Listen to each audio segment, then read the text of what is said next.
Olá, amigos que nos encontramos aqui às terças-feiras, novamente com vocês, Marcos Iskin, falando diretamente da linda e florida cidade de Holon, em Israel, hoje, dia 24 de agosto de 2021, dia 16 de Elul de 5.781. No dia de hoje, no ano de 1607, faleceu o reverendo Thomas Brightman, que advogava que é um direito dos judeus retornar à Terra Santa, afirmando que todos os profetas diziam o mesmo e batiam na mesma tecla. Thomas Brightman é considerado o primeiro cristão sionista. E também, no ano de 1929, árabes atacaram e queimaram casas de judeus no bairro de Talpiot, em Jerusalém. Entre as casas saqueadas estava a de Shai Agnon, o escritor que viria a ser laureado com o Prêmio Nobel de Literatura no ano de 1966. No incêndio, foram destruídos documentos raros da história da Palestina que ele mantinha em seu arquivo pessoal. Ao mesmo tempo, judeus foram atacados durante as orações no Muro Ocidental, conhecido no Brasil como Muro das Lamentações. Também, neste dia em Hebron, 59 judeus foram mortos, 5 deles proeminentes rabinos, o que levou à evacuação de todos os judeus da cidade de Hebron. Judeus só puderam voltar a Hebron após a guerra de 1967. E vamos às manchetes. A economia israelense se recupera rapidamente da Covid. Israel estimula a vinda de trabalhadores na área de alta tecnologia. O primeiro-ministro Bennett se encontrará com o presidente Joe Biden nesta quinta-feira. Gravíssimo confronto na fronteira de Gaza deixa soldado ferido em estado gravíssimo. A terceira dose da vacina dá excelentes sinais de contenção da pandemia do Covid-19, a doença corona. E o embaixador, recusado por Dilma, assume como presidente do Yad Vashem. Antes de continuarmos, novamente eu quero lhe pedir que deixe o seu ok, registre-se aqui em nosso canal, compartilhe o nosso noticiário e assinale o sininho para que você receba as informações tão logo os novos noticiários sejam colocados no ar.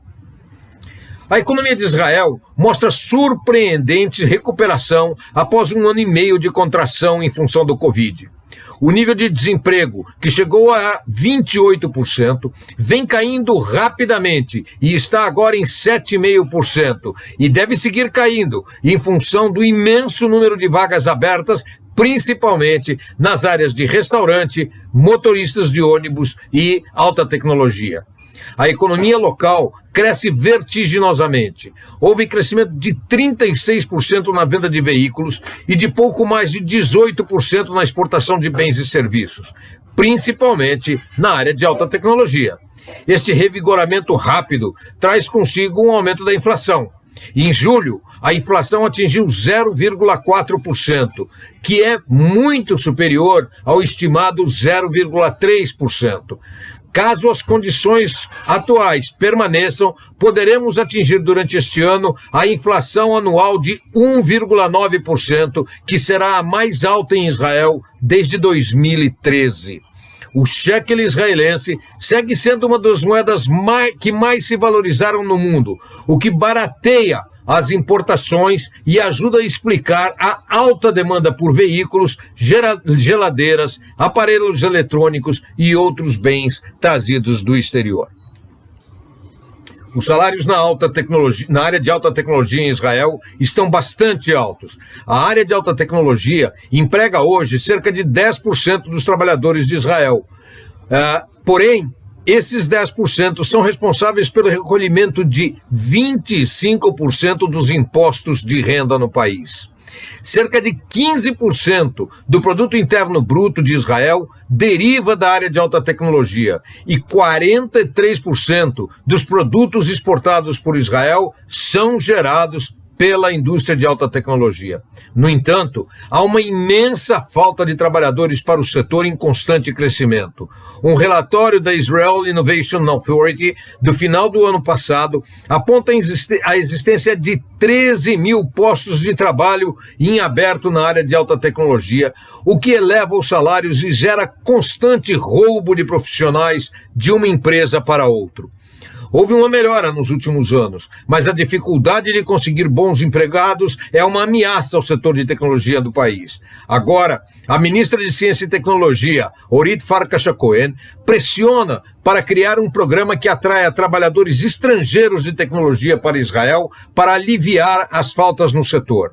Em uma carta enviada nesta segunda-feira às autoridades tributárias e às autoridades de inovação, Farkas-Cohen pediu que um plano seja elaborado em curto prazo que concentrará em benefícios fiscais, juntamente com outras medidas para encorajar programadores e engenheiros de tecnologia em todo o mundo a procurar preencher vagas aqui em Israel. O plano prevê ênfase nos candidatos elegíveis à cidadania israelense pela lei do retorno, bem como a busca de profissionais qualificados que não sejam cidadãos de Israel. Indal Bruhim, porta-voz de Farkas-Cohen, explicou que a escassez está criando um perigoso desequilíbrio entre oferta e demanda. Por causa disso, diz ele, muitas empresas começam a empregar no exterior. Isto leva a que impostos destes empregados sejam pagos na Ucrânia e na Índia. E o trabalho remoto é muito mais complicado e pode aumentar ainda mais, pois algumas empresas podem decidir mudar a sua sede para estes países onde há mais abundância de mão de obra qualificada e menos competição pelos profissionais. O plano prevê duas áreas de atuação. A primeira é o incentivo aos que podem imigrar pela lei de retorno, a volta de cidadãos israelenses no exterior e o treinamento da população árabe israelense que ainda não se integrou à alta tecnologia. A segunda área é um plano de residência temporária para os trabalhadores recrutados no exterior para que venham por um determinado período, entre 3 e 5 anos, viver aqui em Israel. Isto aumentaria a receita de impostos locais e também seria um estímulo à permanência das pequenas empresas em Israel, ao invés de relocarem as suas sedes para o exterior. A atual falta de trabalhadores altamente qualificados exige o empenho na criação e desenvolvimento destas qualificações. E os empregados na área não têm mais tempo para treinar novos funcionários. A entrada de 5 mil novos programadores altamente qualificados liberaria tempo para treinamento de programadores júniores, diz Demi Ben-Ari, da empresa Panorays. Naftali Bennett, o primeiro-ministro de Israel, se encontrará nesta quinta-feira com o presidente norte-americano Joe Biden. É o primeiro encontro entre eles após Bennett ter assumido seu posto. Um dos assuntos mais importantes a ser tratado é o rápido impulso nos planos nucleares iranianos que estão acelerados desde a chegada de Raisi à presidência. Esta corrida nuclear preocupa muito a Israel e também aos países árabes moderados.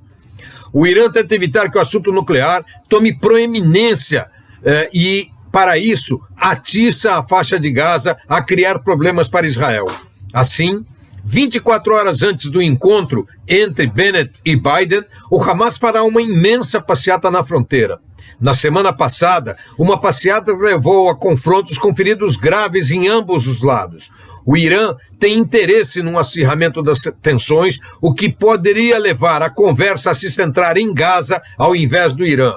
O exército de Israel analisa como defender a fronteira nesta quarta-feira sem escalar o conflito. Na semana passada, Israel resolveu dar alguns passos significativos para amenizar a situação humanitária na faixa de Gaza. Depois de mais de 1 ano e meio, Israel permitiu a entrada de 1.000 pequenos comerciantes e 350 líderes de grandes corporações para fazerem negócios em Israel. É sabido que uma parte nada desprezível daqueles que se denominam pequenos comerciantes está entrando para trabalhar em Israel, uma vez que o salário mínimo aqui é pelo menos 6 vezes superior ao salário médio na faixa de Gaza. Além disso, Israel permitiu a entrada de 10 milhões de dólares semanais para distribuição a necessitados em Gaza, o que beneficiará 100 mil famílias naquela região. Israel também permitiu a passagem de grande carga de cimento. É de se lembrar que no ano passado o cimento que entrava em Gaza não ia para a construção civil, nem sequer para a recuperação dos escombros, mas era utilizado para a construção de túneis de ataques a Israel. E por isso Israel passou a impedir a entrada de cimento. Todas estas novas medidas deveriam levar a uma amenização das escaramuças fronteiriças. Mas apesar dessas ações positivas, o Hamas segue criando confrontos na fronteira e convocou a população para uma manifestação em razão de 52 anos da tentativa de incêndio da mesquita de Al-Aqsa. Vamos lembrar o que foi este incêndio. Exatamente há 52 anos, um turista australiano cristão de nome Michael Rowan pôs fogo na mesquita depois de convencer um funcionário do Waqf islâmico, que é o responsável pela manutenção da mesquita, a permitir a sua entrada horas antes da abertura oficial das visitas ao Monte do Templo. Michael Rowan era um doente mental recém-saído de hospital psiquiátrico na Austrália. Foi preso e julgado. Foi considerado incapaz por 3 psiquiatras forenses, entre eles o famoso professor Trevor Gibbons da Inglaterra, considerado o mais experiente psiquiatra forense do mundo. Também participou das audiências o psiquiatra da clínica australiana, onde ele esteve internado. Rowan foi condenado à internação em um hospital psiquiátrico em Israel e anos depois foi expulso do país, internado em um hospital psiquiátrico na Austrália. Faleceu neste hospital no ano de 1995. O Hamas resolveu usar a data para insuflar a população contra Israel,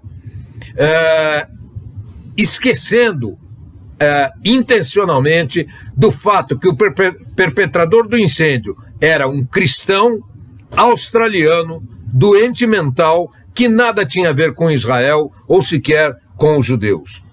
Como costuma ocorrer em manifestações de massa, o Hamas perdeu o controle e a turba chegou à linha fronteiriça, atirando coquetéis Molotov e usando armas de fogo contra os soldados israelenses. Tentaram roubar armas de soldado israelense que reagiu e conseguiu evitar o roubo. No entanto, um dos manifestantes chegou a apenas 1 metro de um soldado israelense, sacou do bolso uma arma automática e atirou a queima-roupa na cabeça de Barel Hadaria Shmueli, um soldado de 21 anos, filho único. Barel está em estado gravíssimo, lutando por sua vida num hospital de Beersheba, tendo sido operado 3 vezes nas últimas 36 horas. O Hamas tem o objetivo declarado de manter escaramuças contínuas na fronteira.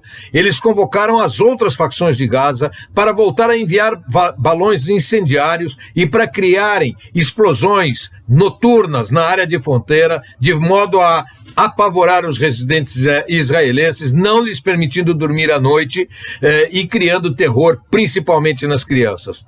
Ontem foram enviados balões incendiários que causaram 9 incêndios. E também ontem o Egito anunciou o fechamento sine die da passagem de Rafah, a única saída de Gaza não controlada por Israel. O Egito não anunciou o motivo, mas acredita tratar-se de uma forma de mostrar o seu descontentamento com as últimas ocorrências causadas pelo Hamas.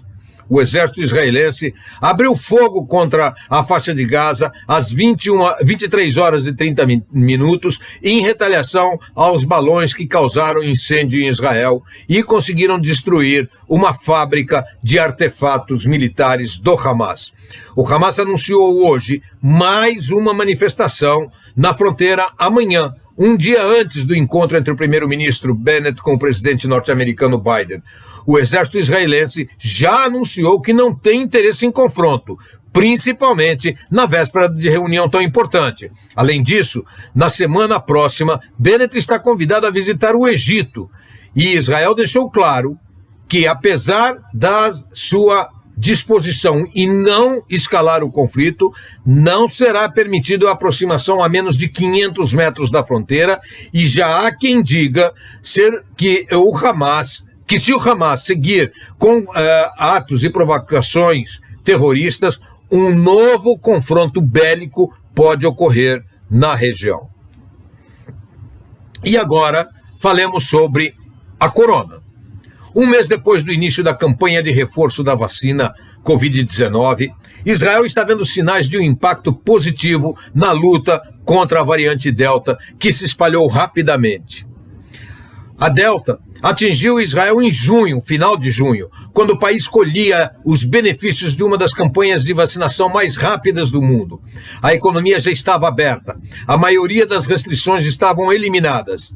De repente, Israel passou de menos de 10 infecções diárias e de 0 mortes a cerca de 7.500 casos diários na semana passada, 600 pessoas hospitalizadas em estado grave e mais de 150 mortes.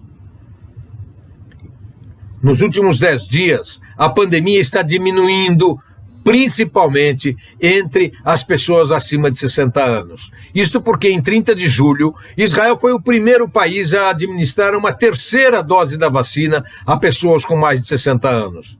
Agora, já se vacinam pessoas acima de 40 anos e, hoje à tarde, deve ser anunciado a terceira dose para pessoas acima de 30 anos que tenham tomado a segunda dose há mais de 5 meses.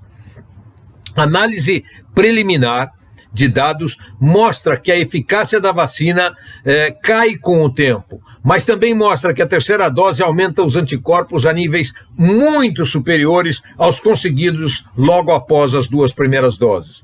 O resultado é que casos severos em pessoas acima de 70 anos que não foram vacinadas é 7 vezes maior do que entre os vacinados.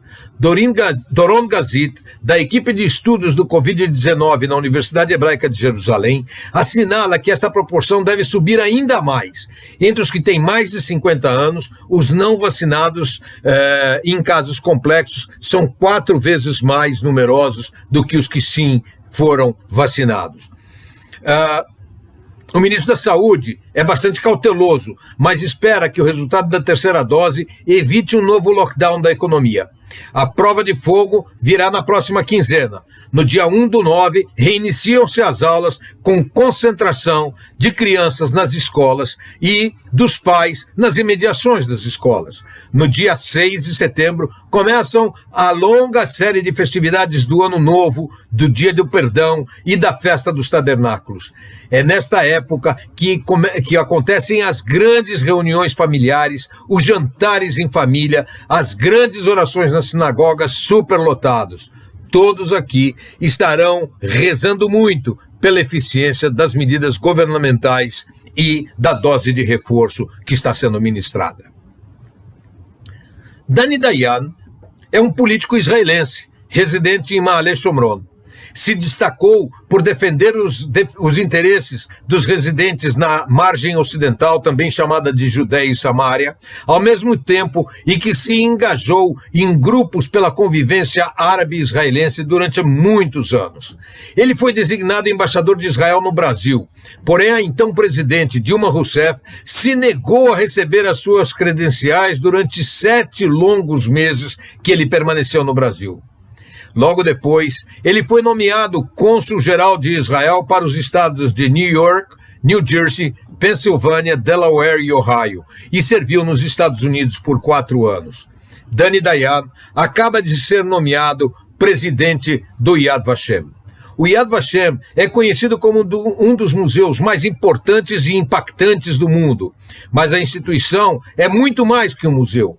A missão principal do Yad Vashem é preservar a memória do extermínio na Alemanha nazista de 6 milhões de judeus, em sua maioria judeus europeus. A instituição é também um centro de pesquisa sobre o Holocausto. Liderar o Yad Vashem, diz Dani Dayan, o Centro Mundial da Lembrança do Holocausto, é muito mais que uma oposição. É uma missão que eu assumo com admiração e reverência, disse ele num comunicado. E acrescentou, sobre os nossos ombros está a responsabilidade de pesquisar e educar, documentar e disseminar, validar verdades históricas baseadas em fatos sobre o Holocausto e rejeitar todas as formas de distorção. Dani Dayan substitui Avner Shalev, que dirigiu o memorial entre 1993 e 2020. Amigos, vamos chegando ao final do noticiário de hoje. Nos encontraremos novamente na semana que vem. Não se esqueça, registre-se aqui no nosso canal, compartilhe o noticiário e, se Deus quiser, nos veremos novamente na próxima terça-feira. Até lá!